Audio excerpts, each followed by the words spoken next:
Dear students, आज हम कर रहे हैं चैप्टर नंबर फर्स्ट की एक्सरसाइज चैप्टर नंबर फर्स्ट की एक्सरसाइज है। पहला शॉर्ट क्वेश्चन की तरफ आए। पहला शॉर्ट क्वेश्चन है चूज द करेक्ट ऑप्शन। ये आपको ऑप्शन दिए हुए हैं 4, इनमें से आपने एक ऑप्शन को क्या करना है, सिलेक्ट करना है। पहला ऑप्शन है डियर स्टूडेंट डायनेमिक इक्विलिब्रियम की डिफिनीशन है, उसको आपने एट डायनेमिक इक्विलिब्रियम पर क्या होता है जी। 4 ऑप्शन दिए हुए। पहला ऑप्शन क्या है, रिवर्स रिएक्शन स्टॉप। नहीं, डायनेमिक इक्विलिब्रियम वो पॉइंट है कि जिसमें रिवर्स रिएक्शन रुक जाता है, ये गलत है। फॉरवर्ड रिएक्शन स्टॉप, ये बात भी गलत है। बोथ फॉरवर्ड है, रिवर्स रिएक्शन स्टॉप, ये बात भी गलत है। डायनेमिक इक्विलिब्रियम, डायनेमिक का मतलब ये है कि रिएक्शन जारी रहता है। डायनेमिक का मतलब क्या है, रिएक्शन जारी रहता है। और चौथी बात क्या है, बोथ फॉरवर्ड है, रिवर्स रिएक्शन कंटिन्यू, ये बात ठीक है जी। डायनेमिकली भी वो पॉइंट होता है कि जिसमें रेट ऑफ फॉरवर्ड रिएक्शन और रेट ऑफ रिवर्स रिएक्शन आपस में क्या हो जाते हैं, इक्वल हो जाते हैं, और आपका जो रिएक्शन है वो जारी रहता है। डायनेमिक का मतलब ये है कि रिएक्शन रुकता नहीं है, रिएक्शन क्या रहता है, जारी रहता है। तो डायनेमिक भी वो पॉइंट है जिसमें फॉरवर्ड रिएक्शन का रेट और रिवर्स रिएक्शन का रेट बराबर हो जाते हैं और रिएक्शन जो है वो जारी रहता है। ये पॉइंट ठीक है जी। दूसरा एमसीक्यूज है स्टूडेंट्स, रिवर्सिबल रिएक्शन है फॉलोइंग कैरेक्टरिस्टिक्स। रिवर्सिबल रिएक्शन की कौन सी खूबियां हैं जी। रिवर्सिबल कहता है reversible reaction have all the characters. इसमें 4 प्रॉपर्टीज दी हुई हैं, 3 जो प्रॉपर्टीज हैं वो रिवर्सिबल रिएक्शन में, एक नहीं है। तो reversible reaction have all the properties, सारी प्रॉपर्टीज उनमें हैं। स्वाय एक्सेप्ट 4 प्रॉपर्टीज हैं, इनमें से 3 उनके अंदर है, एक नहीं है। कौन सी नहीं है, देखें पहली, दे प्रोसीड इन बोथ डायरेक्शन, ये बात है उनमें, ठीक है। आपने वो पॉइंट करनी है जो उनके अंदर खूबी नहीं है, वो पॉइंट करनी है। दूसरा, दे नेवर कंप्लीट, ये बात भी ठीक है, रिवर्सिबल रिएक्शन कभी कंप्लीट नहीं होता। और product do not form reactant again, ये बात गलत है, क्योंकि रिवर्सिबल रिएक्शन की तारीफ ही ये है कि रिएक्टेंट प्रोडक्ट में तब्दील होते हैं और प्रोडक्ट दोबारा किस में तब्दील होते हैं, रिएक्टेंट। ये बात गलत है, ये इसकी प्रॉपर्टी नहीं है। चौथी बात, they are represented by double arrow, ये बात भी क्या है, ठीक है। तो ये इसमें कौन सी ऑप्शन ठीक है, इसमें कौन सी ऑप्शन ठीक थी डी स्टूडेंट, इनमें ऑप्शन नंबर कौन सा ठीक था, डी ठीक था। और इसमें कौन सा ऑप्शन ठीक है जी, इसमें कौन सा ऑप्शन, यानी इसकी सारी प्रॉपर्टीज है स्वाय के, इसके सी के। तीसरा एमसीक्यूज है the student equilibrium constant expression for reaction. आपको रिएक्शन दिया गया है N2 + O2, ये मिलकर क्या बनाते हैं, 2NO। तो डी स्टूडेंट ये जो रिएक्शन है इसके लिए आपने क्या लिखनी है, केसी एक्सप्रेशन लिखनी है। क्या लिखनी है, केसी एक्सप्रेशन। तो केसी एक्सप्रेशन किस इक्वल होती है, केसी एक्सप्रेशन इक्वल होती है प्रोडक्ट की कंसंट्रेशन। प्रोडक्ट कौन है आपके पास, NO, और NO, और रिएक्टेंट कौन है, केसी किसके बराबर होता है, प्रोडक्ट की कंसंट्रेशन डिवाइडेड बाय रिएक्टेंट की कंसंट्रेशन। प्रोडक्ट NO है और रिएक्टेंट कौन है, N2, और दूसरा कौन सा है, O2। ये आपके पास क्या हो गए, रिएक्टेंट हो गए।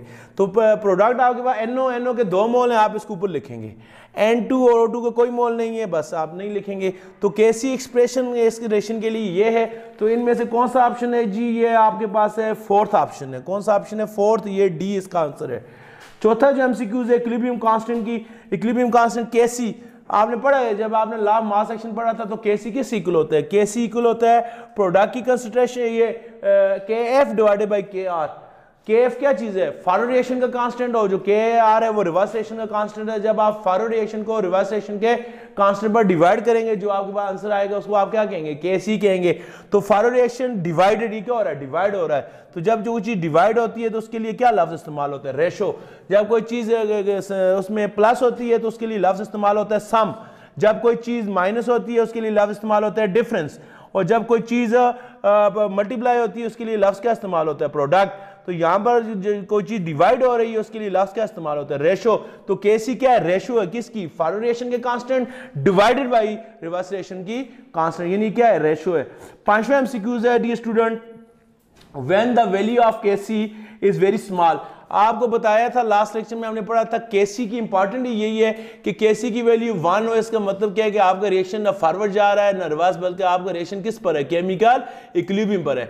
लेकिन पढ़ा था अगर केसी की वैल्यू क्या होगी, मोर देन 1 होगी। 1 से जितनी ज्यादा होगी आपका रिएक्शन किधर जाएगा, फॉरवर्ड जाएगा। 1 से जितनी ज्यादा होगी आपका रिएक्शन फॉरवर्ड जाएगा। और केसी की वैल्यू जितनी लेस देन 1 होगी, 1 से जितनी कम होगी, आपका जो रिएक्शन है वो किधर जाएगा, रिवर्स जाएगा। तो केसी की वैल्यू जितनी ज्यादा होने का मतलब यह है कि आपका रिएक्शन फॉरवर्ड जा रहा हो, जितनी कम होगी आपका रिएक्शन किधर आ रहा है, रिवर्स आ रहा है। तो क्वेश्चन क्या है, केसी की वैल्यू वेरी स्मॉल है, तो इसका क्या मतलब है, केसी की वैल्यू वेरी स्मॉल होने का मकसद यह है कि reaction will go in forward direction.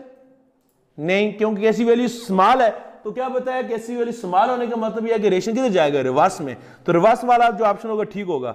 दूसरा ऑप्शन क्या है, रिएक्शन वेल गो इन रिवर्स डायरेक्शन, ये ठीक है जी।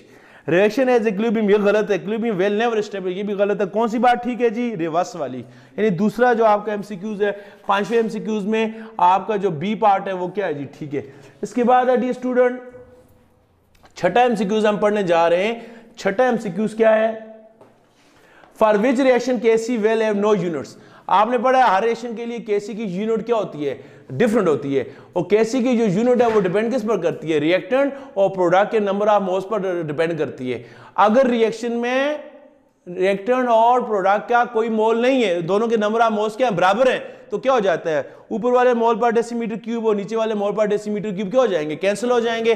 केसी की कोई यूनिट नहीं है, तो याद रखें केसी की यूनिट किस रिएक्शन के लिए नहीं होगी, केसी हैव नो यूनिट, केसी की कोई हैव नो यूनिट, केसी की कोई यूनिट नहीं होगी। किस रिएक्शन के लिए, जिसमें number of moles of reactant, जिसमें रिएक्टेंट के नंबर ऑफ मोल्स क्या हो जाए, बराबर हो जाएं किसके, number of moles of product. वो रिएक्शन जिसमें रिएक्टेंट के नंबर ऑफ मोल्स और प्रोडक्ट के नंबर ऑफ मोल्स बराबर हो जाएं, उस रिएक्शन में केसी की यूनिट नहीं होगी, क्योंकि जो केसी हम लिखते हैं तो कैसे लिखते हैं, प्रोडक्ट की कंसंट्रेशन ऊपर लिखते हैं, रिएक्टेंट की कंसंट्रेशन नीचे लिखते हैं। जब प्रोडक्ट के नंबर ऑफ मोल ऊपर लिखेंगे, रिएक्टेंट के नीचे लिखेंगे, प्रोडक्ट और रिएक्टेंट दोनों के नंबर ऑफ मोल्स क्या होंगे, बराबर होंगे, तो वो उनकी यूनिट्स आपस में क्या हो जाएंगी, कैंसिल हो जाएंगी, there will be no unit. तो ये आपके पास 4 रिएक्शन है, इनको देख लें।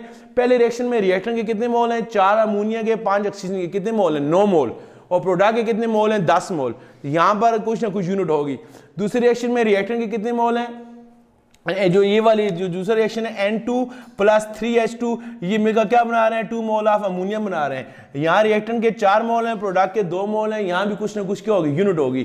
कैसी की यूनिट किस रिएक्शन में नहीं होगी, जिसमें रिएक्टेंट और प्रोडक्ट के मोल्स के होंगे, बराबर होंगे। तीसरी वाले को देखें, N2 + O2, ये मिलकर क्या बनाते हैं, 2NO, N2 + O2, ये दोनों मिलकर क्या बनाते हैं, 2NO।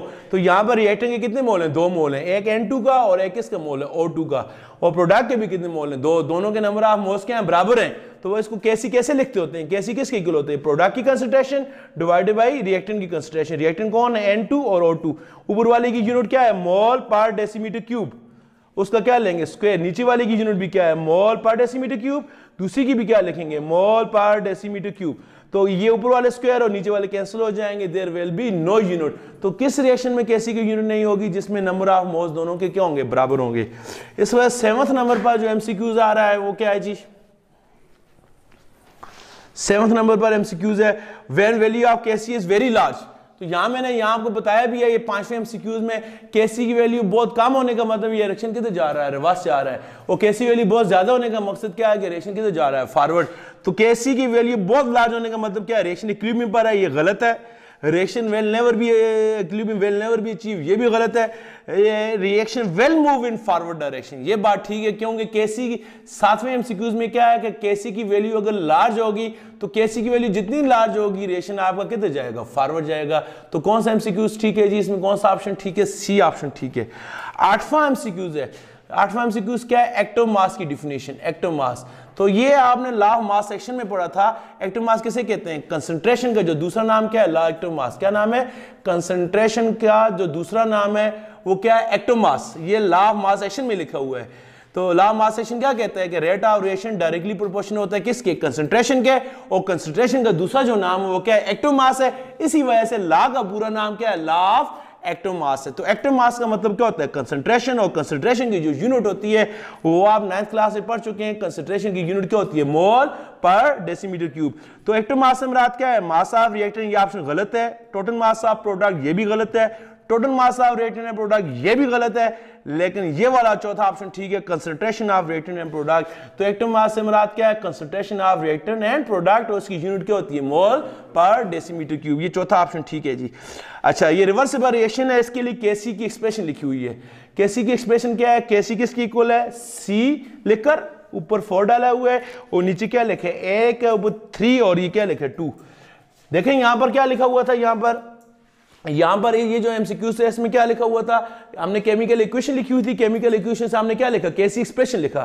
केसी एक्सप्रेशन कैसे लिखते हैं, प्रोडक्ट की कंसिडरेशन ऊपर लिख लेते हैं और रिएक्टेंट की कंसिडरेशन क्या लेते हैं नीचे। यहाँ उलट है, यहाँ पर जो केसी है आपके पास क्या है लिखा हुआ है, यहाँ से आपने इक्वेशन बनाने, यहाँ से आपने क्या बनाया था, केमिकल इक्वेशन से आपने क्या बनाया था, कैसी बनाया था। यहाँ आप कैसी से क्या बनाएंगे, इक्वेशन बनाएंगे।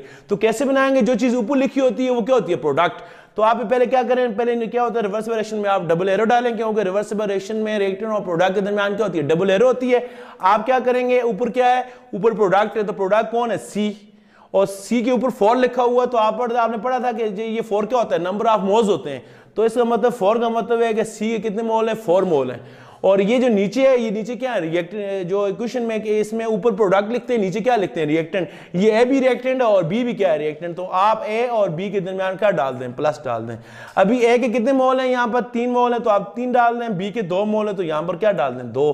तो इसका ये जो रिएक्शन है, पहले आप क्या लिखते होते थे, केमिकल इक्वेशन से कैसी लिखते थे। इसमें आपने क्या किया, कैसी से आपने क्या लिखा, केमिकल इक्वेशन लिखी है। तो उसका तरीका क्या है, जो चीज नोमिनेटर होती है वो आपकी प्रोडक्ट बन जाती है, जो चीज डिनोमिनेटर होती है वो आपकी क्या होती है, वो आपके क्या होते हैं, रिएक्टेंट होते हैं। जो प्रोडक्ट के ऊपर 4 लिखा हुआ है, इसका मतलब है 4 मोल है। रिएक्टेंट के नीचे 3 और 2 लिखे हुए, इसका मतलब है इसके 3 और 2 मोल हैं। ये आपके पास हो गया एमसीक्यू। इसमें कौन सा ऑप्शन ठीक है जी, ये वाला लास्ट वाला, ये डी ऑप्शन ठीक है। वो आखिरी क्या है जी, आखिरी है, ये आपके पास रिएक्शन लिखा हुआ है PCl3 और Cl2, ये मिलकर क्या बनाते हैं, PCl क्या बनाते हैं, 5। आपने नोट किया होगा जितने भी केमिकल रिएक्शन है इनमें क्या होता है, रिएक्टेंट और प्रोडक्ट के दरमियान क्या डालते हैं, डबल एरो डालते हैं। डबल एरो किसको शो करती है, रिवर्सिबल रिएक्शन को। रिवर्सिबल रिएक्शन शो करता है कि रिएक्शन आगे भी जा सकता है और ये रिएक्शन रिवर्स भी आ सकता है। तो PCl3 और क्लोरीन मिलकर क्या बनाते हैं, PCl5 बनाते हैं। इस रिएक्शन के लिए आपने क्या लिखनी है, केसी। तो केसी लिखने का क्या तरीका होता है, यूनिट लिखनी है केसी की। तो केसी की यूनिट लिखने से पहले केसी की क्या लिखेंगे, एक्सप्रेशन। एक्सप्रेशन कैसे लिखते हैं, प्रोडक्ट यहां पर कौन है, PCl5, इसको आप ऊपर लिखेंगे, तो इसके क्या डालेंगे, ब्रैकेट। और PCl3 आप क्या करेंगे, नीचे लिखेंगे, और Cl2 भी आप क्या करेंगे, नीचे लिखेंगे। प्रोडक्ट ऊपर लिखेंगे और रिएक्टेंट आप क्या लिखेंगे, नीचे लिखेंगे। इसके बाद क्या करेंगे, जहां पर कंसंट्रेशन है वहां पर आप यूनिट लिखेंगे। कंसंट्रेशन की यूनिट क्या होती है, मोल पर डेसीमीटर क्यूब। इसकी जगह लिखेंगे, यहां पर भी क्या लिखेंगे, मोल पर डेसीमीटर क्यूब। इसकी जगह इस कंसंट्रेशन की जगह लिखेंगे, और ये भी है इस कंसंट्रेशन की जगह इसकी यूनिट लिखेंगे, क्या लिखेंगे, मोल पर डेसीमीटर क्यूब। प्रोडक्ट 1 मोल है तो 1 मोल पर डेसीमीटर क्यूब लिखा, रिएक्टेंट के 2 मोल है तो आपने कितने लिखे, 2 लिखे। तो ये ऊपर वाला इसके साथ क्या हो जाएगा, कैंसिल। तो ये आपके पास बच गया 1 मोल पर डेसीमीटर क्यूब। ये आपके पास आंसर आ गया, 1 मोल पर डेसीमीटर क्यूब। तो आप ये मोल को ऊपर ले जाएं, मोल को ऊपर ले जाएं, ये क्या हो जाएगा, पर मोल हो जाएगा, और डेसीमीटर क्यूब ये ऊपर चला जाएगा, ये ऐसे हो जाएगा, ये हो जाएगा पर मोल डेसीमीटर क्यूब। इसको मैं दोबारा करता हूं, यहां पर देख लें आप, दोबारा कर लेता हूं, जरा मुश्किल से है। क्या है जी, PCl3 और क्लोरीन आपस में रिएक्शन करके क्या बनाते हैं, PCl5 बनाते हैं। तो यूनिट कैसे फाइंड करेंगे, पेपर में ये शार्ट क्वेश्चन भी आ सकता है। तो केसी किसके बराबर होता है, प्रोडक्ट की कंसंट्रेशन डिवाइडेड बाई रिएक्टेंट की कंसंट्रेशन। तो रिएक्टेंट 2 है, प्रोडक्ट 1 है, तो जहां पर कंसंट्रेशन है वहां उसकी यूनिट लिखेंगे। कंसंट्रेशन की यूनिट क्या होती है, मोल पर डेसीमीटर क्यूब है, की यूनिट हो गई। और इधर भी 2 है आपके पास, इधर भी लिखेंगे मोल पर डेसीमीटर क्यूब, पीस की जगह, और इसकी जगह भी क्या लिखेंगे, मोल पर डेसीमीटर क्यूब। तो ये ऊपर वाला इसके साथ क्या हो गया, कैंसिल। आपके पास बच गया 1 ओवर, आपके पास क्या बच गया, 1 ओवर, ये नीचे क्या बच गया, मोल क्या होगा, पर डेसीमीटर क्यूब को आप ऐसे लिखते हो, तो ऐसे भी लिख सकते हैं, 1 मोल पर डेसीमीटर क्यूब। तो आपने क्या पढ़ा है जी, जो डिवाइड और चीज ऊपर आकर क्या हो जाती है, मल्टीप्लाई। अभी ये मोल को ऊपर ले जाए, तो मोल ऊपर जाएंगे, ये मोल था, अभी ऊपर जाएगा, ये क्या हो जाएगा, पर मोल। और इधर क्या था, पर डेसीमीटर क्यूब था, इसके साथ क्या था, माइनस था। जब ये ऊपर जाएगा इसके साथ माइनस क्या हो जाएगा, खत्म हो जाएगा, ये क्या हो जाएगा, प्लस। आप इसको ऐसे भी लिख सकते हैं। तो ज़रा ये एमसीक्यूज में ये ऑप्शन नहीं दिया हुआ, तो ये दिया हुआ, तो आप फिर ऐसे लिखेंगे। ये क्या हुआ, मोल ऊपर गया, बाकी कैंसर तो इजी है, सिर्फ ये बात नोट करने की है, ये मोल ऊपर जाएगा, क्या हो जाएगा, पर मोल। और ये पर डेसीमीटर क्यूब था, ऊपर जाएगा, क्या हो जाएगा, प्लस क्या हो जाएगा, डेसीमीटर क्यूब हो जाएगा। तो ये कौन सा ऑप्शन ठीक है जी, इसमें ये डी ऑप्शन ठीक है। ये सारे एमसीक्यूज को सिर्फ ये रटम मारने से आपको नहीं आएंगे, इसकी ये जितने भी एमसीक्यूज हैं ये आप इसकी क्या करेंगे, प्रैक्टिस करेंगे। आपको पता होना चाहिए कि केसी किसके इक्वल है, ये सारे सॉल्व होने से आएंगे। तो आप इसकी जितनी प्रैक्टिस करेंगे आपको आएगा। इसके बाद आप जो हमारे नेक्स्ट करने जा रहे हैं डी स्टूडेंट, वो है शॉर्ट क्वेश्चंस हैं। इसी चैप्टर नंबर 1 के शॉर्ट क्वेश्चंस हैं। शॉर्ट क्वेश्चन नंबर 1, पहला शॉर्ट क्वेश्चन करते हैं। पहला शॉर्ट क्वेश्चन क्या है? Define chemical equilibrium with 2 example. तो ये आप लेक्चर में ऑलरेडी आपको बता चुका हूँ। Define chemical equilibrium, chemical equilibrium की 2 डिफिनेशनें हैं। पहली क्या है जी? शॉर्ट में केमिकल इक्विलिब्रियम वो पॉइंट होता है जिसमें रिएक्टेंट की कंसंट्रेशन बराबर हो जाए किसके? प्रोडक्ट की कंसंट्रेशन के। क्या है? Chemical equilibrium is a point in reversible reaction. ये किसके दौरान होता है? रिवर्सिबल रिएक्शन के दौरान होता है। और ये वो पॉइंट होता है जिसमें रिएक्टेंट की कंसंट्रेशन किस इक्वल हो जाए? प्रोडक्ट की कंसंट्रेशन की इक्वल हो जाए। या जिसमें क्या होता है? दूसरी डेफिनेशन क्या है? जिसमें रेट ऑफ फॉरवर्ड रिएक्शन किसकी इक्वल हो जाए? रेट ऑफ रिवर्स रिएक्शन के बराबर हो जाए। उस पॉइंट को क्या कहते हैं? केमिकल इक्विलिब्रियम कहते हैं। केमिकल इक्विलिब्रियम को आप स्पीड ऑफ रिएक्शन के हिसाब से भी डिस्क्राइब कर सकते हैं और आप इसको कंसंट्रेशन के हिसाब से भी क्या कर सकते हैं? डिफाइन कर सकते हैं। कंसंट्रेशन के हिसाब से वो पॉइंट जिसमें रिएक्टेंट और प्रोडक्ट की कंसंट्रेशन क्या हो जाए? बराबर हो जाए। और रेट के हिसाब से, स्पीड के हिसाब से वो पॉइंट जिसमें फॉरवर्ड रिएक्शन का जो रेट है वो किसके बराबर हो जाए? रिवर्स रिएक्शन के बराबर हो जाए। इस पॉइंट को क्या कहते हैं? केमिकल इक्विलिब्रियम कहते हैं। दूसरा जो क्वेश्चन है, how do you define dynamic equilibrium establish? Dear student, दूसरा जो क्वेश्चन है वो किसके बारे में है? डायनामिक इक्विलिब्रियम के बारे में। देखें हमारा जो चैप्टर है वो किसके बारे में? Chemical equilibrium. केमिकल इक्विलिब्रियम की 2 टाइप्स होती हैं। एक का नाम होता है डायनामिक इक्विलिब्रियम और दूसरे का नाम क्या होता है? Static equilibrium. डायनामिक इक्विलिब्रियम भी वो पॉइंट होता है जिसमें क्या होता है? रिवर्स रिएक्शन और जिसमें रिएक्टेंट की कंसंट्रेशन प्रोडक्ट के बराबर हो जाए, या जिसमें फॉरवर्ड रिएक्शन का रेट किसके बराबर हो जाए? रिवर्स रिएक्शन के बराबर हो जाए। ये भी वही है जिसमें रिएक्टेंट की कंसंट्रेशन प्रोडक्ट की कंसंट्रेशन के बराबर हो जाए, कि जिसमें फॉरवर्ड रिएक्शन का रेट किसके बराबर हो जाए? रिवर्स रिएक्शन के बराबर हो जाए। फर्क क्या है कि जब इसमें रिएक्टेंट और प्रोडक्ट की कंसंट्रेशन क्या हो जाती है? बराबर रहती है। Reaction does not stop. अगर रिएक्शन क्या होता है? स्टॉप नहीं होता, डज नॉट स्टॉप। रिएक्शन क्या रहता है? कंटिन्यू रहता है, जारी रहता है। इस इक्विलिब्रियम को आप क्या कहते हैं? डायनामिक इक्विलिब्रियम कहते हैं। और अगर रिएक्टेंट और प्रोडक्ट कंसंट्रेशन आपस में क्या हो जाए? बराबर हो जाए और आपका जो रिएक्शन है वो क्या हो जाए? स्टॉप हो जाए, रिएक्शन क्या हो जाए? रुक जाए, तो इसको आप क्या कहेंगे? Static equilibrium. तो डायनामिक और स्टैटिक इक्विलिब्रियम में क्या फर्क है? डायनामिक इक्विलिब्रियम में प्रोडक्ट की कंसंट्रेशन रिएक्टेंट की कंसंट्रेशन बराबर होती है। स्टैटिक में फर्क क्या होता है? डायनामिक इक्विलिब्रियम में जो रिएक्शन है वो क्या हो जाता है? जारी रहता है। जितने रिएक्टेंट प्रोडक्ट में कन्वर्ट होते हैं इतने प्रोडक्ट दोबारा किस में कन्वर्ट होते हैं? रिएक्टेंट में। और स्टैटिक इक्विलिब्रियम में क्या होता है? इसमें स्टैटिक इक्विलिब्रियम में क्या होता है कि रिएक्टेंट और प्रोडक्ट की कंसंट्रेशन बराबर हो जाती है, लेकिन जो रिएक्शन है वो क्या हो जाता है? रुक जाता है। तो डायनामिक इक्विलिब्रियम को आपको कैसे पता चलेगा कि डायनामिक इक्विलिब्रियम स्टेबलिश हो गया है? तो आपको बताया था फॉर एग्जांपल ये रिएक्शन है ए और बी, ये मिलकर क्या बनाते हैं? सी और क्या बनाते हैं? डी बनाते हैं। तो आपको बताया था फॉर एग्जांपल शुरू में आपके पास कितने परसेंट है? 100% है। तो ये जो है ये कितने परसेंट है? 100% है। और ये कितने परसेंट है? ये कितने परसेंट है? 0% है रिएक्शन के स्टार्ट में। वक्त के साथ साथ ये कितना हो जाएगा? ये कम होगा, कितना हो जाएगा? 90%। तो ये कितना हो जाएगा? ये बढ़ जाएगा 10%। ये कितना हो जाएगा? 80%। ये कितना हो जाएगा? 20%। फिर वक्त के साथ साथ ये 70%, ये 30%, ये फिर 60%, ये 40%, ये 50%, ये भी 50%। एट टाइम ऐसा आएगा कि रिएक्टेंट और प्रोडक्ट दोनों की कंसंट्रेशन क्या हो जाती है? बराबर हो जाती है। इस पॉइंट को क्या कहते हैं? Dynamic equilibrium. डायनामिक इक्विलिब्रियम में हमें ऐसे लगेगा कि रिएक्शन क्या हो गया? स्टॉप हो गए, जबकि ऐसा होता नहीं है। रिएक्शन क्या रहता है? जारी रहता है। जितने रिएक्टेंट प्रोडक्ट में तब्दील होते हैं इतने ही जो प्रोडक्ट है दोबारा किस में होते हैं? रिएक्टेंट में तब्दील होते हैं। फॉरवर्ड रिएक्शन और रिवर्स रिएक्शन का रेट क्या होता है? बराबर होता है। हमें ऐसे लगता है कि रिएक्शन रुक गया, असल में रिएक्शन रुकता नहीं है, जारी रहता है। तीसरा क्वेश्चन है compare the macroscopic characteristics of forward and reverse reaction. Forward और रिवर्स रिएक्शन की आपने क्या बतानी है? फीचर्स बतानी है, उनमें क्या फर्क है। तो क्या फर्क है जी? फॉरवर्ड और रिवर्स रिएक्शन दोनों किस में आता होता है? रिवर्सिबल रिएक्शन में। रिवर्सिबल रिएक्शन कौन से होते हैं? जो दोनों डायरेक्शन में जाते हैं। रिवर्सिबल रिएक्शन को किससे जाकर करते हैं? डबल एरो से। ये एरो शो करती है कि रिएक्टेंट किस में कन्वर्ट हो रहा है? प्रोडक्ट में। और ये एरो शो कर रही है प्रोडक्ट किस में कन्वर्ट होता है? रिएक्टेंट में। तो इनमें क्या फर्क है जी? फॉरवर्ड रिएक्शन में क्या, ये जो रिएक्शन आगे गया है जिसमें ए फॉर एग्जांपल ये रिएक्शन है, ए और बी मिलकर क्या बनाते हैं? सी और डी बनाते हैं। तो ए और बी जब ये मिलकर सी और डी बनाते हैं, डी स्टूडेंट, ये कौन सा रिएक्शन होता है? Forward reaction. जब ये सी और डी ये टूट कर दोबारा क्या बनाता है? ए और क्या बनाता है? बी बनाता है।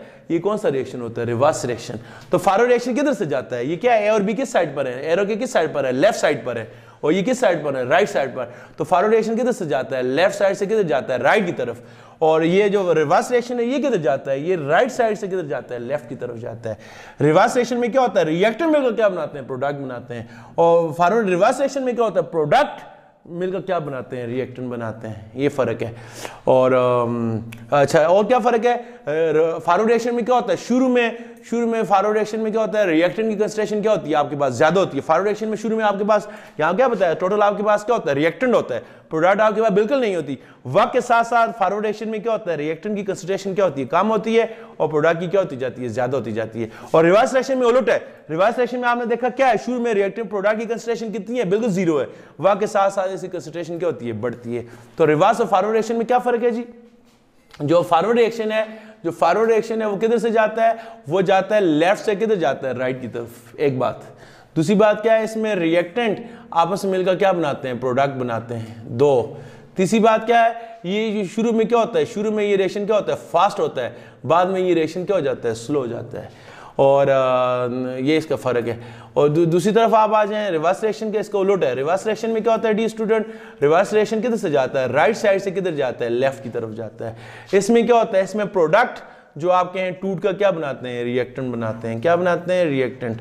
और इसके बाद तीसरी जो बात है वो क्या है, इसमें ये जो रिएक्शन है क्या है, ये शुरू में फास्ट होता है, स्लो होता है। ये वाला क्या होता है, शुरू में स्लो होता है, बाद में ये क्या हो जाता है, फास्ट। यानी फॉरवर्ड और रिवर्स रिएक्शन दोनों की प्रॉपर्टी एक दूसरे का क्या है, उलट है।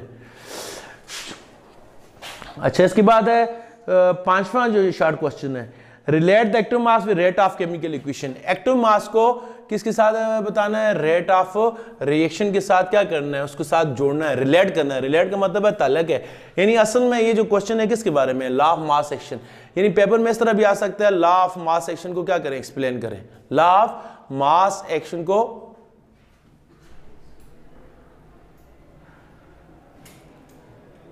लॉ ऑफ मास एक्शन को क्या करें, एक्सप्लेन करें। और ऐसे भी लॉ ऑफ मास एक्शन क्या कहता है, ये लॉ ये कहते हैं ना, लॉ ऑफ मास एक्शन कहते हैं कि रेट ऑफ रिएक्शन, किसी भी रिएक्शन का जो रेट है वो डायरेक्टली प्रोपोर्शनल होता है किसके, कंसंट्रेशन के। ये लॉ जो है ये रिएक्शन की जो रेट है यानी स्पीड है उसको किसके साथ जोड़ता है, कंसंट्रेशन के साथ। कंसंट्रेशन को क्या कहते हैं, अमाउंट। ये लॉ बताता है कि जितनी आपके पास कंसंट्रेशन ज्यादा होगी उतना रेट ऑफ रिएक्शन क्या होगा, फास्ट होगा। जितनी कंसंट्रेशन कम होगी उतना रेट ऑफ रिएक्शन क्या होगा, कम होगा। तो ये क्वेश्चन जो है ये क्या है, relate the active mass with rate of chemical reaction. आपको बता चुका हूं कंसंट्रेशन का जो दूसरा नाम है वो क्या है, एक्टिव मास। तो एक्टिव मास को रेट ऑफ रिएक्शन के साथ जोड़ना है तो ये कौन जोड़ेगा, लॉ जोड़ेगा। लॉ का क्या नाम है, लॉ ऑफ मास एक्शन, ये जोड़ता है। ये लॉ क्या कहता है, लॉ ऑफ मास एक्शन कहता है कि rate of chemical reaction is directly proportional to concentration. जितनी कंसंट्रेशन ज्यादा होगी उतना रेट ऑफ रिएक्शन क्या होगा, ज्यादा होगा। ये लॉ कहता है कि जो फॉरवर्ड रिएक्शन है वो डिपेंड करता है किसी कंसंट्रेशन पर, रिएक्टेंट की कंसंट्रेशन पर। और जो रिएक्शन रिवर्स आता है ये डिपेंड करता है किसी कंसंट्रेशन पर, ये डिपेंड करता है, जो रिवर्स रिएक्शन आता है किस पर डिपेंड करता है, प्रोडक्ट की कंसंट्रेशन पर क्या करता है, डिपेंड करता है। अच्छा, पांचवा ये भी हो गया। छठा ये आपके पास आ गया, एमसीक्यूज आ गया, ये सॉरी न्यूमेरिकल आ गया। न्यूमेरिकल क्या है जी, ये केमिकल इक्वेशन लिखी हुई है, ये इसको करते हैं जी।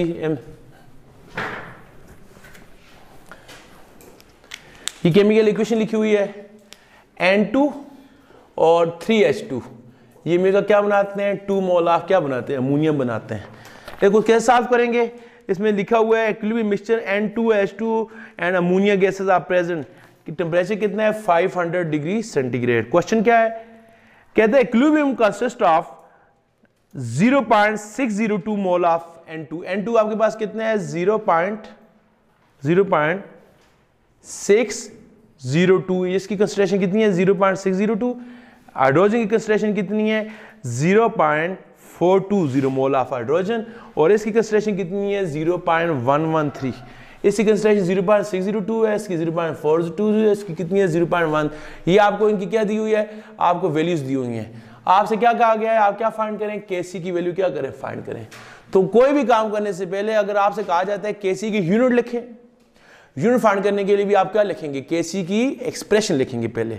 अगर आपको कहा जाता है केसी की वैल्यू फाइंड करें, उसके लिए भी सबसे पहले क्या लिखेंगे, एक्सप्रेशन। एक्सप्रेशन किसे कहते हैं, एक्सप्रेशन से कहते हैं केसी किस इक्वल होता है, प्रोडक्ट की कंसंट्रेशन डिवाइडेड बाय रिएक्टेंट की कंसंट्रेशन। प्रोडक्ट कौन है, अमोनिया अमोनिया लिखा, इसकी कंसंट्रेशन आ गई 2 मोल ऊपर 2 आ गए, divided by reactant concentration, reactant कौन है आपके पास N2 और साथ कौन सा H2। चले आप यूनिट फाइंड करें केसी की या केसी की वैल्यू फाइंड करें, सबसे पहले आप क्या करेंगे, सबसे पहले आप फाइंड करेंगे रिएक्शन की क्या लिखेंगे, केसी एक्सप्रेशन लिखेंगे। आप क्या करेंगे, यहां पर आपने लिख लिया, अगर यूनिट आपसे कहा गया हो तो आप इसकी जगह क्या लिखेंगे, मोल पर डेसीमीटर क्यूब, इसकी जगह भी लिखेंगे मोल पर डेसीमीटर क्यूब, इधर भी लिखेंगे मोल पर डेसीमीटर। आपसे यूनिट नहीं मांगी हुई, आपसे क्या मांगे, उसकी वैल्यू मांगी हुई है, तो वैल्यू के लिए आप ये वाली वैल्यू लिखेंगे। फिर जहां पर अमोनिया उसकी वैल्यू लिखेंगे, अमोनिया कहां, यहां पर है, अमोनिया की वैल्यू लिखेंगे। अमोनिया की वैल्यू कितनी है 0.133, इसकी कंसंट्रेशन लिखेंगे। जब यूनिट मांगी होगी तो आप यूनिट लिखेंगे, जब आपसे केसी की वैल्यू मांगी होगी तो आप ये वैल्यू लिखेंगे। तो अमोनिया की वैल्यू दी हुई है आपको न्यूमेरिकल में, कितनी है 0.113 है, और उसके कितने मोल है 2, ऊपर 2 लिख लेंगे, डिवाइडेड बाय N2 की जगह उसकी कंसंट्रेशन लिखेंगे। N2 की कंसंट्रेशन कितनी है 0.602, और हाइड्रोजन की जगह उसकी कंसंट्रेशन, हाइड्रोजन की कंसंट्रेशन कितनी है 0.420। अभी इसके 2 मोल ऊपर 2 लिख लिया, इसके 1 मोल है 1 ही लिखा है, इसके ऊपर 3 मोल है, इसके ऊपर क्या लिख लेंगे 3 लिख लेंगे। जब 3 लिख लिया आप क्या करेंगे, ये जो ऊपर वाली वैल्यू है इसका आप क्या करेंगे, ऊपर वाली वैल्यू को आप इसकी वैल्यू फाइंड करेंगे। ये आ गया पॉइंट आगे पास है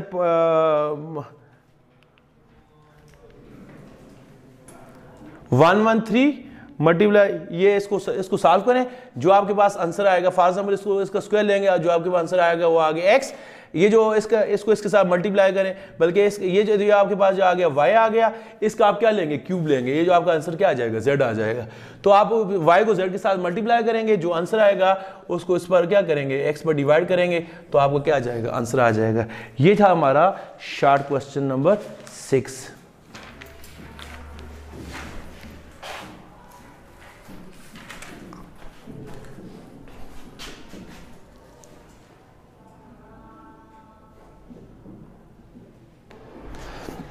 इसके बाद डियर स्टूडेंट 7 शॉर्ट क्वेश्चन है, स्टेट दी कंडीशन नेसेसरी, आप टॉपिक में पढ़ चुके हैं। कंडीशन केमी इक्विलिब्रियम की कितनी कंडीशन होती है, पहली कंडीशन ये होती है कि जो कंटेनर है वो क्या होना चाहिए, बंद होना चाहिए। दूसरी बात ये टेम्परेचर और प्रेशर क्या होना चाहिए, कांस्टेंट। ये 8वां शॉर्ट क्वेश्चन है, इसमें right the equilibrium constant expression लिखनी है इस रिएक्शन के लिए। पहला रिएक्शन कौन सा है, N2 + 3H2 मिलकर क्या बना रहे हैं, अमोनिया बना रहे हैं। कैसी एक्सप्रेशन कितना इजी है, कैसी किस इक्वल होता है, प्रोडक्ट की कंसंट्रेशन, प्रोडक्ट कौन है अमोनिया, 2 मोल ऊपर 2 लिखेंगे, डिवाइडेड बाय रिएक्टेंट की कंसंट्रेशन, रिएक्शन कौन है N2 और कौन है H2। इसके 2 मोल ऊपर 2 लिख लिया, इसके 1 मोल 1 लिख लिया, इसके 3 मोल है तो क्या लिख लिए 3 लिख लिए। अच्छा दूसरा रिएक्शन बस कैसे ये लिखना है, दूसरा रिएक्शन क्या है H2 2H2 + O2, ये मिलकर क्या बनाते हैं 2H2O। इसके लिए क्या लिखनी है, कैसी एक्सप्रेशन लिखनी है। तो कैसी एक्सप्रेशन किस इक्वल होती है, प्रोडक्ट की कंसंट्रेशन डिवाइडेड बाय रिएक्टेंट की कंसंट्रेशन। प्रोडक्ट कौन है H2O, और H2O कितने मोल है 2, वो ब्रैकेट के ऊपर लिखेंगे, डिवाइडेड बाय रिएक्टेंट, रिएक्टेंट कौन है, एक H2 है और दूसरा रिएक्टेंट कौन है O2। तो H2 के 2 मोल है ऊपर लिखेंगे, O2 कोई नहीं है इस तरह लिखेंगे। बस ये क्या होगी कैसी एक्सप्रेशन। तो कैसी एक्सप्रेशन किस इक्वल होती है, प्रोडक्ट की concentration divided by reactant concentration, जितने नंबर आप मोल्स होंगे वो आप क्या लिखेंगे ऊपर लिखेंगे। ठीक हो गया। इसके बाद तीसरे नंबर पर आ गया, तीसरा आपके पास आ गया 4 mole of ammonia react with 5 mole of oxygen, they produce 4 mole of NO and 6 mole of water. तो कैसी किस इक्वल होता है, कैसे इक्वल होता है, प्रोडक्ट की कंसंट्रेशन, प्रोडक्ट कौन है आपके पास NO, इसके कितने मोल हैं 4, डिवाइडेड बाय वाटर, वाटर के कितने मोल हैं 6, इसके 4 मोल ऊपर लिखेंगे प्रोडक्ट के। दूसरा प्रोडक्ट कौन है वाटर, प्रोडक्ट यहां पर 2 हैं, दोनों ऊपर लिखेंगे, डिवाइडेड बाय रिएक्टेंट भी आपके पास कितने 2, एक रिएक्टेंट आपके पास अमोनिया है और दूसरा जो रिएक्टेंट है वो क्या है O2 है। अमोनिया का ये जो 3 है इसके फार्मूले कैसा है, ये इधर लिखेंगे, O2 इसका फार्मूला है इधर ही लिखेंगे, जो नंबर ऑफ मोल्स इसके 4 है ऊपर लिखेंगे, इसके 5 इसके किधर लिखेंगे ऊपर लिखेंगे। इसको क्या कहते हैं कैसी एक्सप्रेशन। प्रोडक्ट हमेशा ऊपर लिखते हैं, रिएक्टेंट किधर लिखते हैं नीचे। प्रोडक्ट 2 है तो 2 ऊपर लिखेंगे, रिएक्टेंट 2 है तो नीचे 2 लिखेंगे। ये होगी कैसी एक्सप्रेशन। ये आखिरी शॉर्ट क्वेश्चन है स्टूडेंट, ये हम करने जा रहे हैं। ये भी क्या है केसी की आपने क्या फाइंड करनी है, वैल्यू फाइंड करनी है। क्या फाइंड करनी है, केसी की वैल्यू। तो पहले क्या लिखेंगे, केमिकल इक्वेशन लिखेंगे। इक्वेशन क्या है, reaction between gases sulphur dioxide. Sulphur dioxide का फार्मूला क्या है SO2 और O2, ये मिलकर क्या बनाते हैं सल्फर ट्राइऑक्साइड बनाते हैं। क्वेश्चन क्या है, टेंपरेचर कितने पर हो रहा है, ये रिएक्शन 600 डिग्री सेंटीग्रेड पर हो रहा है, ये न्यूमेरिकल है। At this temperature, concentration of SO2 is found to be 1.50. SO2 की concentration कितनी है 1.50, O2 की concentration है 1.25 और जो SO3 है इसकी concentration कितनी है डी स्टूडेंट 3.50। तो फाइंड क्या करना है केसी, और Kc किसके बराबर होता है? प्रोडक्ट की कंसंट्रेशन डिवाइडेड बाय रिएक्टेंट की कंसंट्रेशन। आप कोई भी कैलकुलेशन करें, चाहे आप यूनिट फाइंड करें, चाहे आप Kc की वैल्यू फाइंड करें, आपकी इक्वेशन को क्या होना चाहिए? बैलेंस। ये इक्वेशन बैलेंस नहीं है, क्यों नहीं है? ऑक्सीजन कितने हैं? 2 इधर है, 2 इधर है, 4 है। यहाँ ऑक्सीजन कितने हैं? 3 है, इधर कम है। तो बैलेंस करने का तरीका जिधर कम होंगे तो 2 से मल्टीप्लाई करेंगे, तो 2 को 3 से करें कितने हो जाएंगे? 6। यहाँ पर अभी सल्फर कितने हो गए? 2 हो गए, 2 से मल्टीप्लाई किया सल्फर 2 हो गए, यहाँ सल्फर 1 है, यहाँ 2 से क्या करेंगे? मल्टीप्लाई करेंगे। तो ऑक्सीजन इधर 4 हो गए, 2 इधर हो गए, कितने ऑक्सीजन हो गए? 6। 4 इसमें है, 2 इसमें, 6 हो गए। इन टोटल काउंट करेंगे, एरो की उस तरफ कितने हैं? 4 इधर है, 2 इधर, 6। इस तरफ भी कितने हैं? 6। सल्फर इधर भी 2, इधर भी 2। ये इक्वेशन क्या होगी? बैलेंस। बैलेंस करने के बाद इसकी क्या लिखें? Kc expression. Kc एक्सप्रेशन किस बराबर है? प्रोडक्ट की कंसंट्रेशन। प्रोडक्ट कौन है? SO2 3, और रिएक्टेंट कौन है? SO2 के 2 मोल है, और साथ O2 का क्या है? 1 मोल है। प्रोडक्ट की कंसंट्रेशन ऊपर लिखेंगे, रिएक्टेंट की कंसंट्रेशन किधर लिखेंगे? नीचे लिखेंगे। अभी आपने क्या लिखनी है इसकी? आपने यहाँ पर क्या लिखनी है? वैल्यूज लिखनी है। ठीक है डी स्टूडेंट।